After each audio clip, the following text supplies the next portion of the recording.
Arka, could you help us take a closer look at how Lydions are made, some of the special features and properties of Lydions, and how these can help solve these types of business problems that we just described that can't really be solved by these centralized approaches?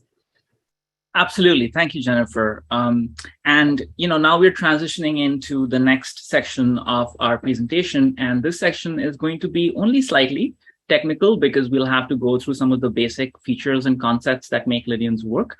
And this will lead up to us essentially helping explain how we solve this value-based agreements adjudication use case. We have a wealth of technical materials available for those who might want to go deeper into these concepts. For this presentation, we will stay at a fairly high level.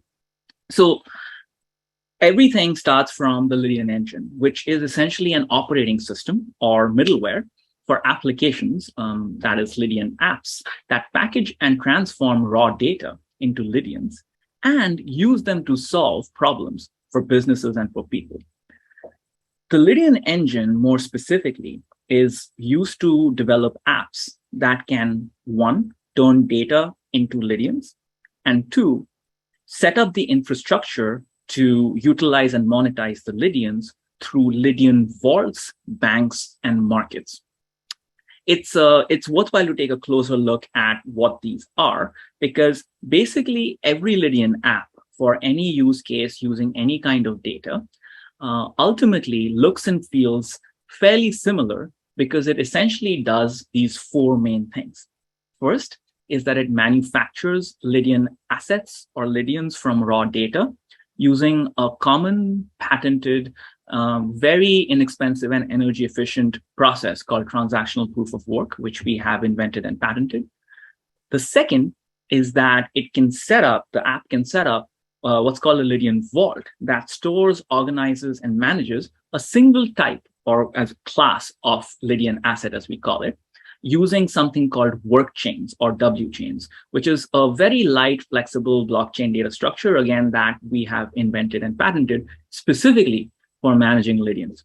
And then finally, Lydion apps can set up Lydion banks, which essentially contain several vaults, each managing a specific type or class of Lydion. And a Lydion bank is simply a lightweight Linux or Windows server that runs Lydion apps, each managing one or more Lydion vaults. And then finally, a Lydion app can set up a Lydion market for the transactions of a type of Lydion by connecting multiple Lydion vaults within their banks together and then enabling the transactions and utilization of Lydions. So to put it again very simply, a Lydion market is nothing but a private network that we call a DNet or a data economic network that is formed by connecting various Lydion vaults together that are each owned by the various participants in the market and then enables the transactions of one or more types of Lydions held within those vaults. Now, an interesting thing to know is that the transactions of Lydions are not just limited to their immediate private network, to their immediate market, because Lydion apps can also help connect different Lydion markets together by linking their DNets seamlessly. And Lydion DNets have hooks, Lydion markets have hooks that let them connect into any other financial network, including digital asset and crypto networks, to enable the transactions of Lydions not just with other Lydion markets, but pretty much with any other traditional financial or digital asset system.